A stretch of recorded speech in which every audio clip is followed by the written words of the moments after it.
Hey, good morning. So, another day, another vlog. Ito na yung part 2 ng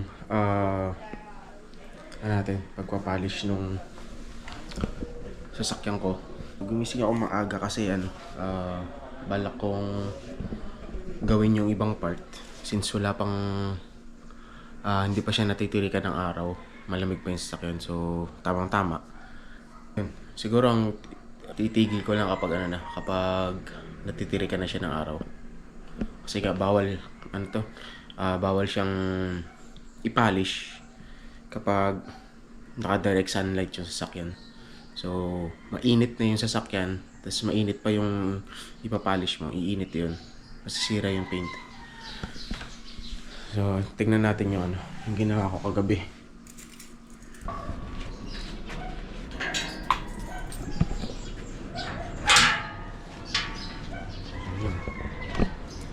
Yung tatlong panel na ginawa ko gabi. So, dalawa, tatlo, driver side. So far okay siya.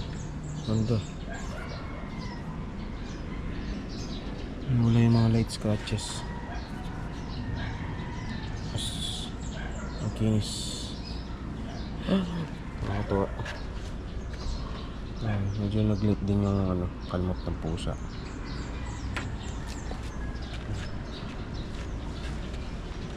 Subukan kong gawin dito.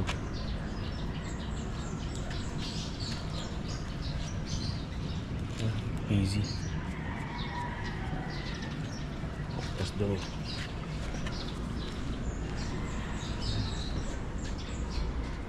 Ganda. Kinis. Kinis ulit. Tapos ito mo, yung mga gagawin ko. Itong side sa likod. Pati itong top. Ayan. Tapos mamaya pabalik na rin ko yung sasakyan. Iharap ko dun. Ikutin ko para kabila naman. So yun. Yun ang plan ko for today. So this morning, siguro hanggang mga 8 o'clock or 8:30. Ganun. Kung ano lang abutin. Tapos mamaya hapon na ulit yung iba. Unti-unti. Hindi siya isang bagsakan. Kasi nga wala naman tayong covered parking. Ngayon. Nisod ko yung sasakyan. Dito na siya. Nakatapat siya ng gate. So ito yung difference kahapon. So ito smooth pa. Ito smooth din naman. Kaya lang may mahawakan kang mga butil-butil na maliliit. Tsaka tinan mo, wala tayong mga green marks. Yun, pababa ngayon. Ito wala.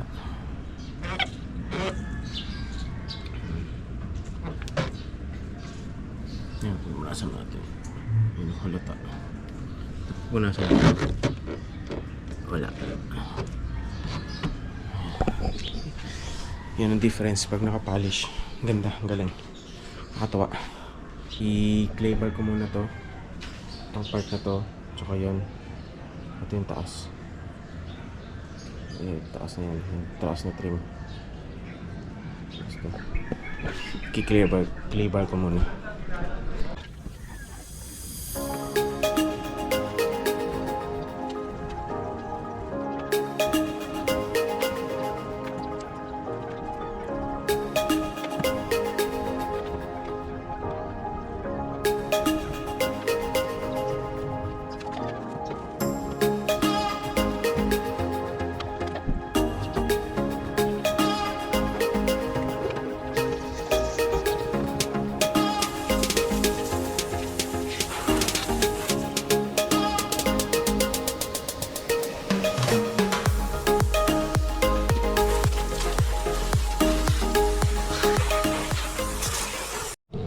Ayan.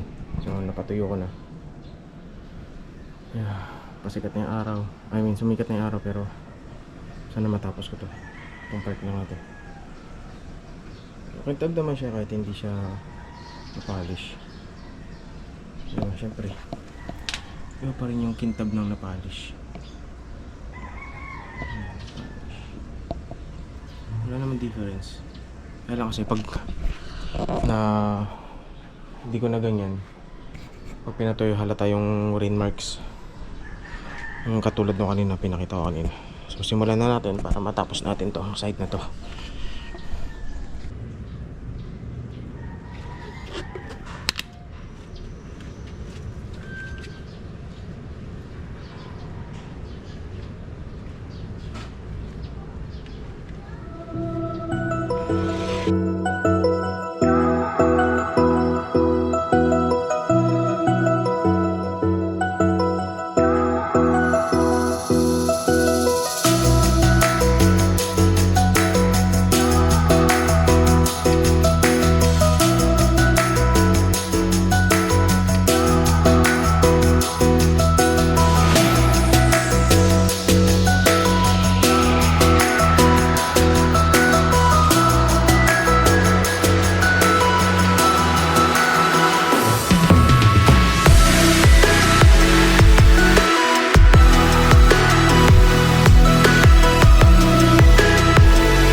Tapos ko nang gawin. Polish. Bilisan mo, Ang babaw. Grabe. Ito yung puti na yun. Ano yung bakbak na clear coat. Yes.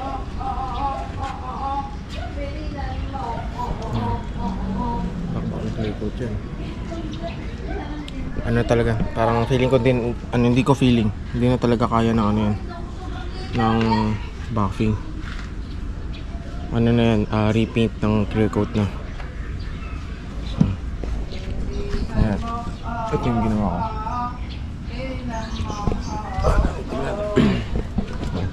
Ito yung tapos ko na. Ito ang door panel na dalawa. Dito sa may part ng gas. Kasi sa taas yung trim. Ayan, dire-diretso dyan. Sa buo yan. Tapos yung hood. May hapon na ulit yung iba. Siguro matatapos ko yung isang buo dun. May hapon. Madali na lang. Yung problema ko lang, yung bubong. Ang pangit tignan. Yun! Gabi na. So wala akong nagawa ng hapon. Umalis kasi kami. Namili kami ng mga kailangan dito sa bahay. So wala na, hindi ko na nagawa ng hapon. Tapos yung palang mga napolish ko, may mga nakita ko, may mali akong nagawa. Kasi parang may mga part na may mga swirl pa. Bakas ng ano, ng yung foam. May bakas yun na parang ganun, swirl.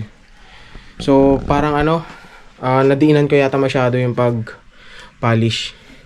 May mga part na puro may bakat ng swirl marks.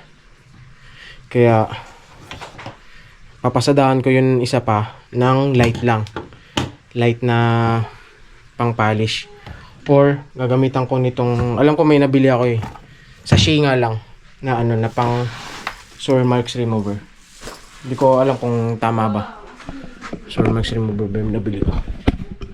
Wait lang, hanapin ko lang. Ay, hindi ko na makita yung ano. Nabili ko dating pang polishing or pang swirl marks remover. Kasi nung naglipat kami, kung saan sana nilagay yun. Kaya hindi ko na maalala kung saan ko nilagay.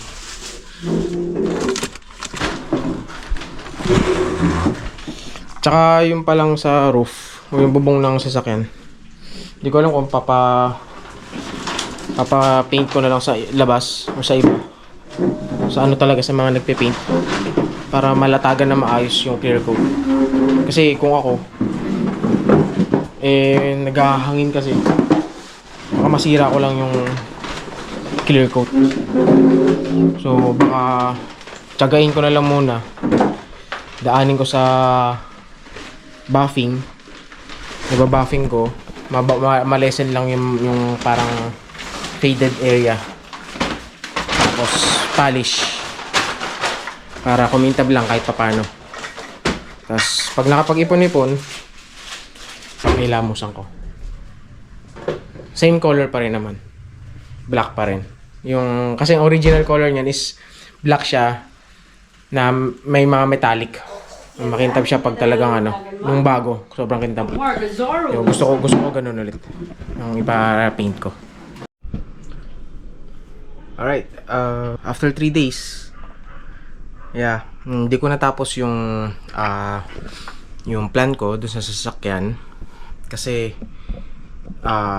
di ba sinabi ko nung unang video, o nung mga nakaraan, is gagawin ko yung isang side, yung sa may passenger side na ipapolish ko. So since nag-uulan, nag-aambon, hindi ko na siya nagawa. So hanggang ngayon, kung ano yung natapos ko nung mga una, yung pa rin yun, yung pa rin, na-stuck na ako dun. So see you sa next vlog. Bye, peace out.